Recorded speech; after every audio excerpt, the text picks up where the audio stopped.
우리 사랑할 수 있게 해 주세요. 많이 듣던 말이지요. 이 사랑에 대한 가장 기본적인 이해는 사랑은 의무가 아닙니다. 사랑은 특권입니다. 사랑하는 권리입니다.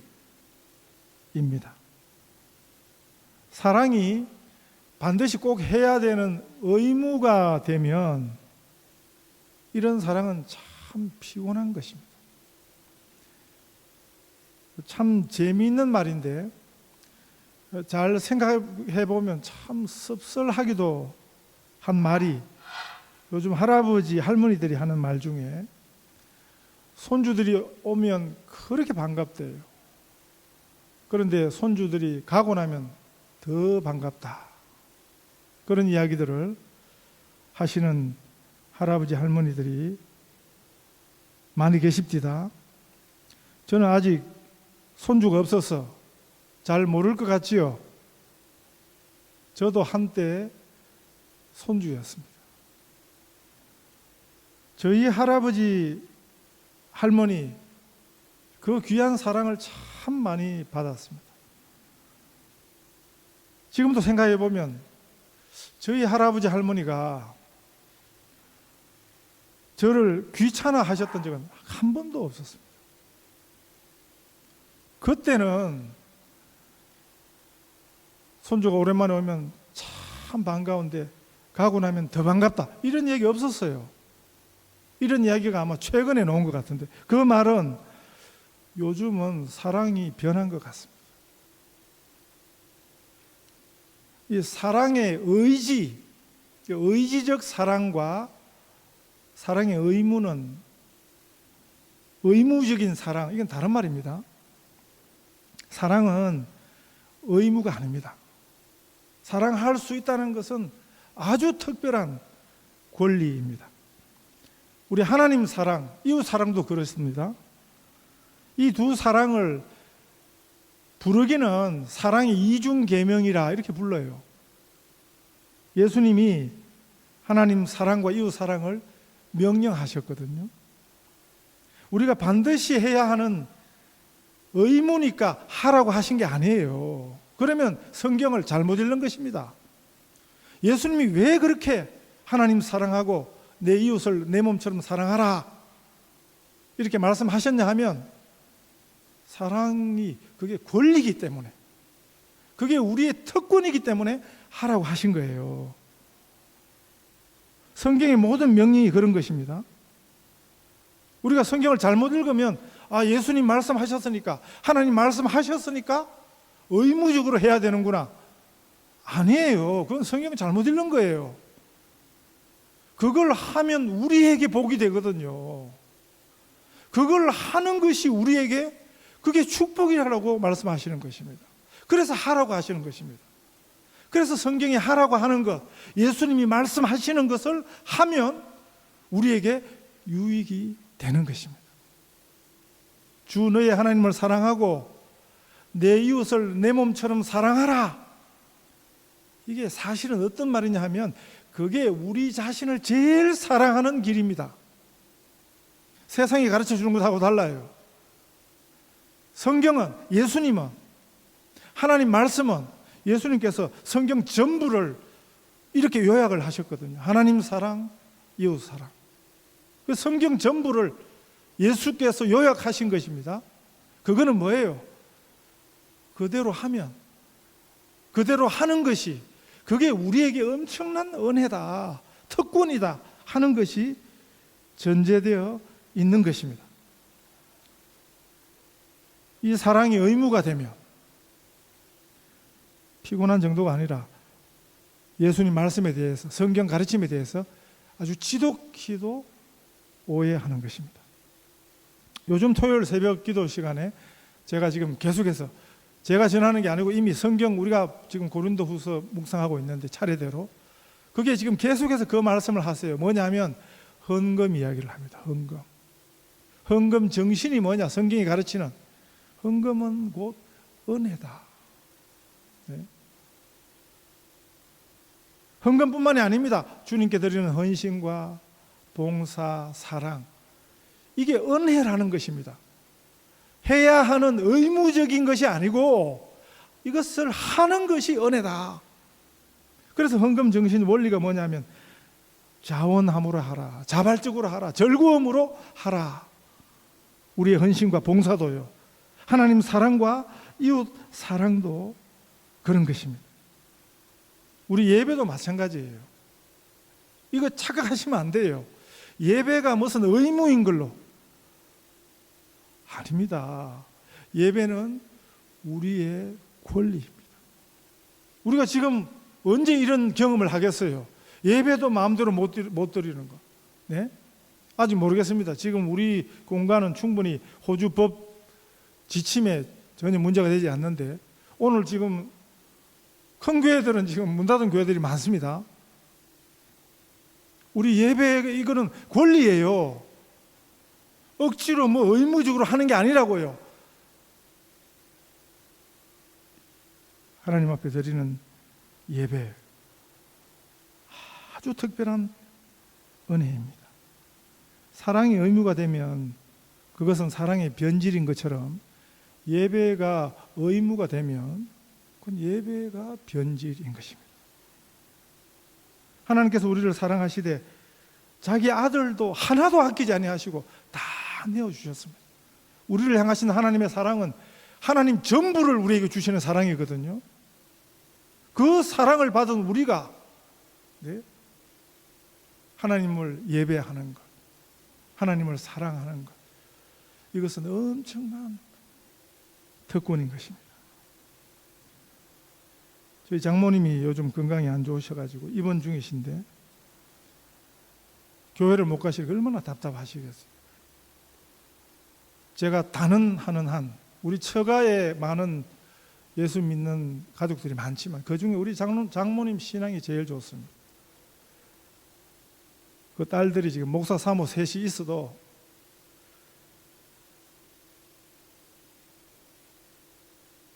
그 장모님 평생 그 신앙을 어떻게 따라갈 수 있겠습니까? 평생 교회를 섬기시던 분인데 예배에 못 가시니까 얼마나 답답하시겠어요. 어른들, 지금 한국에 있는 어른들, 저희 어머님도 마찬가지고 교회에서 오지 말라 그러니까 벌써 몇 주째 지금 교회를 못 나가고 있습니다.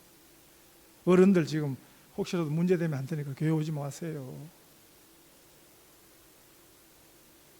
그런데 우리 예배는 꼭 예배당에 제한되지 않습니다. 앞으로 만약 우리가 이 예배당에 모일 수 없는 그런 환경이 오더라도 염려하지 마세요. 혼자라도 예배할 수 있습니다. 있는 곳에서 우리는 하나님을 예배할 수 있습니다. 우리 모두에게, 저는 이 교회 목사로서 우리 모든 성도들에게 어린아이 하나하나까지 우리가 드리는 이 예배가 특별한 은혜, 특별한 권리가 되시기를 바랍니다. 지금 코로나 주의 경보로 우리 예배권이, 이 예배의 권리가 위협받고 있습니다. 오늘 본문은 누룩 주의 경보입니다. 이것은 우리 예수님이 발령하셨습니다. 이 경보는요, 누룩을 주의하라. 우리의 구원이, 우리의 은혜가 방해받지 않도록, 이것이 바리새인과 사두개인의 누룩, 이 교훈이 이 하나님의 구원을 회방하는, 그래서 이것은 악한 영향력입니다. 악한 교훈입니다. 우리가 사는 오늘 시대에 극단적 두 정치 이념이, 하나는 공산주의고 하나는 자본주의거든요. 그 어느 것도 완전하지 않습니다. 이번 코로나 사태에 이 양극단의 그 각각의 문제가 드러났습니다. 공산주의를 대표하는 중국은 초기에 그 문제를 덮으려고 들다가, 은폐하려고 들다가 이게 세계적으로 퍼지도록 하는 주범이 되었습니다. 그래놓고 지금 발뺌을 하고 있죠. 이게 공산주의의 생리예요. 이게 역사 속에서 보여준 공산주의 것들이 늘 이렇게 해요. 거짓말하고 뒤집어 씌우고 아무 일 없다는 식하고 우리는 아니라 그러고.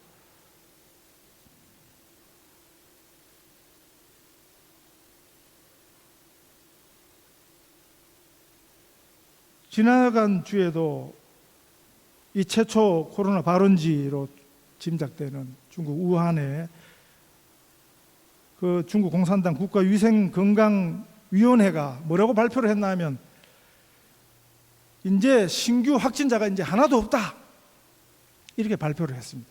그랬더니 바로 우한에 의사 한 분이, 그분이 무슨 일을 하냐 하면 환자 격리시설에서 퇴원 여부를 결정하는 그 직책을 하는 의사가 새빨간 거짓말이다. 지금도 이 정부가 국민들을, 세계를 속이고 있다. 이렇게 폭로 고발을 했습니다.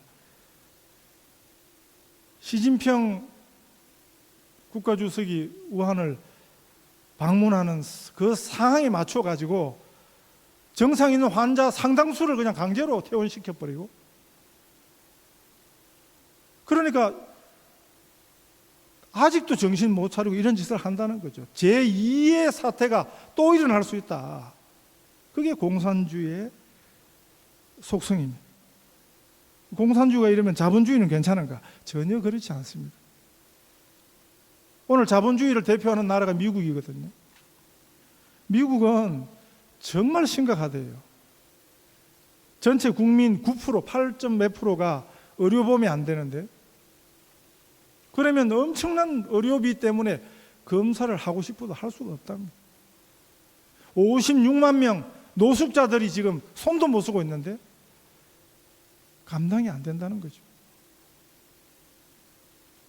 전문가들이 선진국 중에서 미국이 제일 취약하다고 지적하고 있습니다. 세계에서 제일 영향력 있는 나라 세계 1위가 미국이고 2위가 중국이거든요. 그런데 이런 결정적 문제가 있습니다. 힘 있다고 큰 소리만 쳐대는 것들을 믿어서는 안 되는 이유가 여기 있습니다. 우리 예수님 시대에도 마찬가지였습니다. 예수님 시대에 가장 영향력 있던 사람들 세 부류입니다. 세 부류. 오늘 두 부류가 오늘 본문의 바리새파 사람들과 사두개파 사람들, 그리고 또 한 부류는 제사장 가문입니다. 제사장 가문.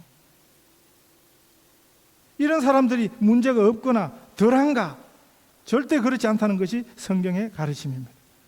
예수님이 이렇게 말씀하십니다. 삼가 바리새인과 사두개인들의 누룩을 주의하라. 이 짧은 문장이에요. 삼가 주의하라. 이 같은 표현이거든요. 표현은 다르지만 같은 의미입니다. 두 번씩이나 예수님이 주의하고 또 주의하라 이렇게 말씀을 하셨습니다. 그래서 누룩, 주의, 경고를 발령하신 것입니다. 이 바리새인과 사두개인들의 누룩은 12절 말씀에 보면 바리새인과 사두개인들이 주는 교훈이라 그랬습니다. 누룩은 영어로 이스터죠. 빵 부풀릴 때. 예수님 비유하셨어요. 가루 서말, 그 가루 서말, 밀가루 서말에 조금 이스트를 집어넣으면 그 밀가루 전체가 부풀어 오르게 하는 아주 막대한 영향력이죠. 가루 서말은 지금 정확하지 않습니다. 아마 20kg에서 40kg 정도 되는 밀가루다 이렇게 추측을 하거든요. 저희는 뭐 신종 코로나 사태 오기 전에 1kg짜리 밀가루 그냥 한 번씩 사다가, 네? 밀가루 20에서 40kg면 이거 한번 생각해 보세요. 이게 얼마나 많은 양인가. 그런데 그거 전체를 누룩 조금만 있어도 조금만 뿌리도 그것이 영향을 주는 굉장한 영향력이죠. 적은 양의 누룩에 영향력에 대해서 성경이 말씀합니다. 예수님이 천국 비유하실 때 누룩 비유를 말씀하셨어요. 그때는 선한 영향력이고 오늘 본문에서는 악한 영향력입니다. 이 신종 코로나 바이러스 영향을 보세요. 2달 전에 발표되고 나서 2달 만에 전 세계적으로 퍼졌습니다. 얼마나 악한 영향력이 전파가 잘 되는가. 바리새인과 사두개인들의 교훈이 이 악한 누룩과 같다라고 예수님 경고하셨습니다. 본문 1절에 보면 바리새인과 사두개인들이 와서 예수를 시험하여 하늘로부터 오는 표적 보이기를 청했다 그랬지요. 그런데 여기 시험한다는 말이 사단이 예수님을 시험한다는 말과 같은 말입니다. 예수님을 유혹했다는 말입니다. 유혹의 목적은 무너지게 하는 것입니다. 망하게 하는 것입니다. 처음부터 예수님을 적대적인, 예수님을 공격하는 그런 의도를 가진 것입니다. 예수님을 책잡기 위해 가지고. 그게 유혹이거든요. 원래 바리새인과 사두개인은 성향이 달라요. 마치 여당, 야당이 서로 으르렁대잖아요. 호주도 그렇고 한국도 그렇고 뭐 어디를 가든지 공산당은 그냥 다 하나지만 자본주의, 민주주의 정치 이념은 항상 야당과 여당이 으르렁대거든요. 그 대표적 두 갈등 그룹이 바리새파와 사두개인이에요. 안 맞는 사람들이에요. 그런데 웬일로 예수님을 공격하는 일에는 손을 잡았습니다. 예수님께서 이미 성경을 읽어보면 도무지 부인할 수 없는 그런 이적을 많이 행하셨습니다. 그런데 이들이 또 와서 하늘로부터 오는 이적을 요구했습니다. 그 말은 뭐냐면 지금까지 한 이런 일은 인정하지 않는 것입니다. 예수님이 하신 그런 이적들이 하늘로부터 온 것이 아니라고 전제하고 하늘로부터 온 이적을 보여달라. 그렇게 한 것입니다. 아주 악한 것들이죠. 심지어는 예수님이 성령의 능력으로 귀신을 내어 쫓은 걸 보고 이 바리새인 사두개인들이 뭐라고 그랬습니까? 귀신의 왕 바알세불의 힘을 빌려서 예수가 귀신을 내어 쫓았다. 이게 얼마나 무서운 소리입니까? 성령님의 사역을, 하나님의 신적 능력을 귀신 들려서 했다.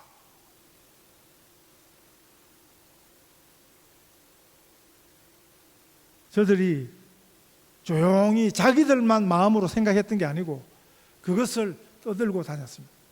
사람들에게 영향을 주었습니다. 그래서 안 믿는 기적입니다. 기억하시죠? 믿는 것도 기적이지만 안 믿는 것도 기적입니다. 예수님께서 그들을 악하고 음란한 세대라 이렇게 말씀하시거든요. 여기 악하다는 말은 우리가 누구든지 한 번쯤 실수하고 범죄하고 악에 빠질 수가 있어요. 여기 악하다는 말은 그 악에 계속해서 머무는 것입니다. 계속해서 악한 일을 거듭 하는 것입니다. 음란하다 하는 말은 성경에서 어떤 의미냐 하면 남편 있는 여자가 그 남편을 두고 다른 남자를 사랑하는 것입니다. 이게 사랑의 변질이죠.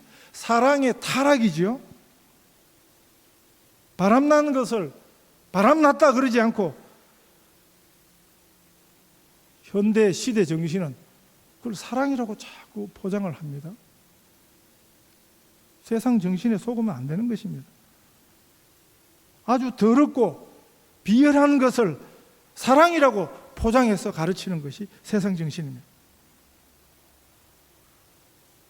이 음란은 하나님을 두고 우리 하나님에게 대면 정말 가짜는 것, 아무것도 아닌 것, 그런 것을 하나님인 것처럼 섬기는, 우상을 떠받드는 영적 음란을 의미합니다.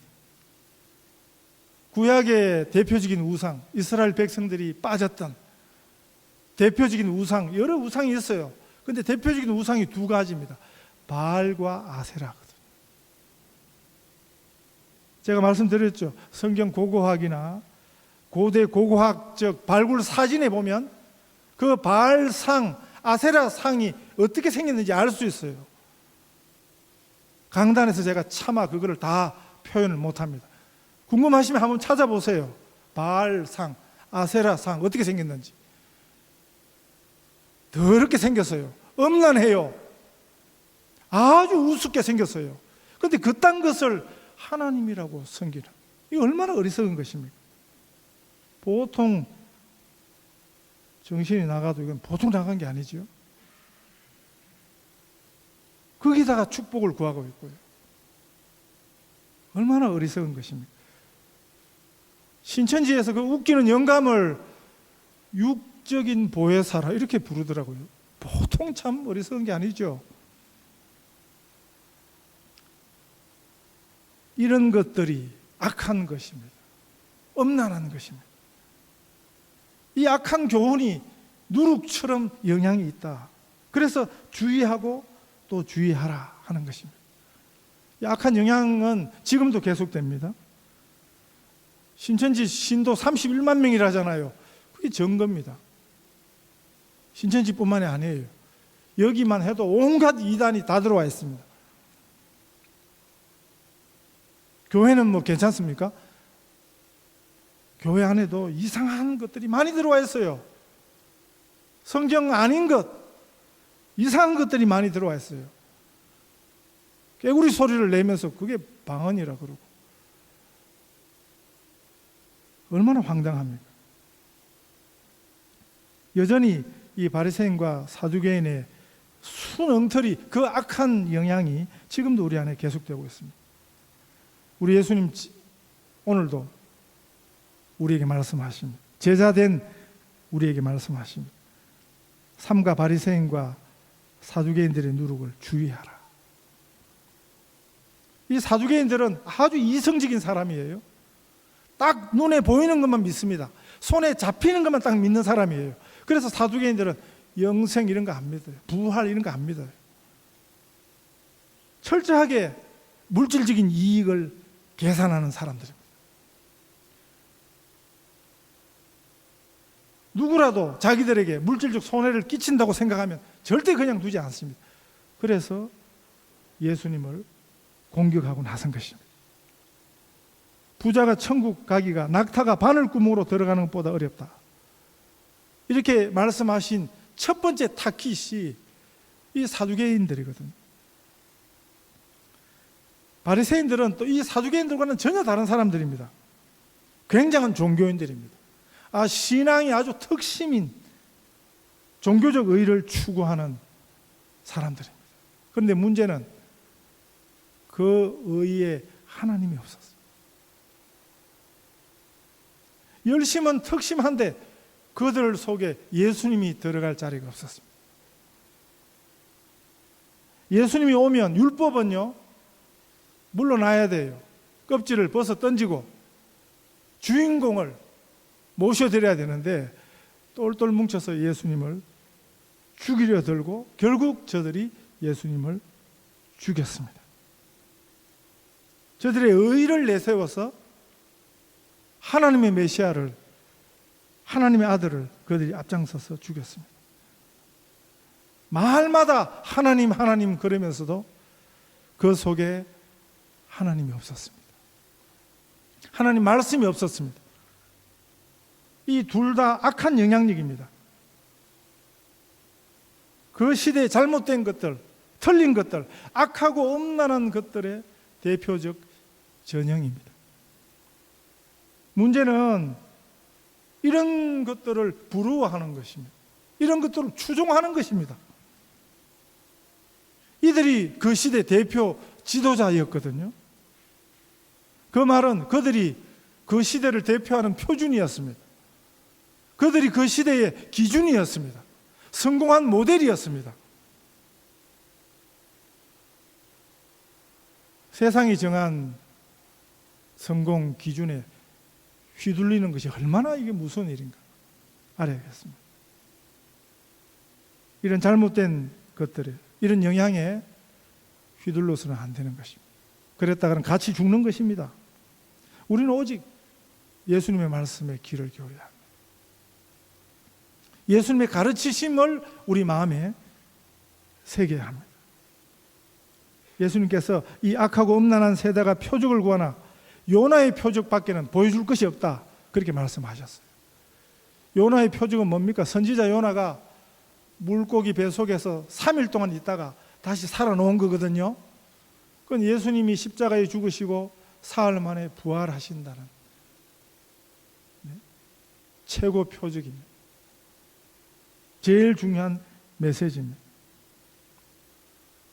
예수님이 단순히 죽었다가 사셨기 때문에 우리가 예수님을 믿는 게 아니에요.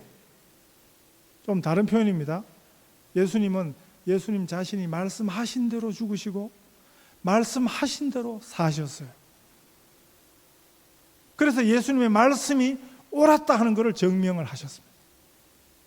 그래서 우리가 예수님을 믿는 것입니다.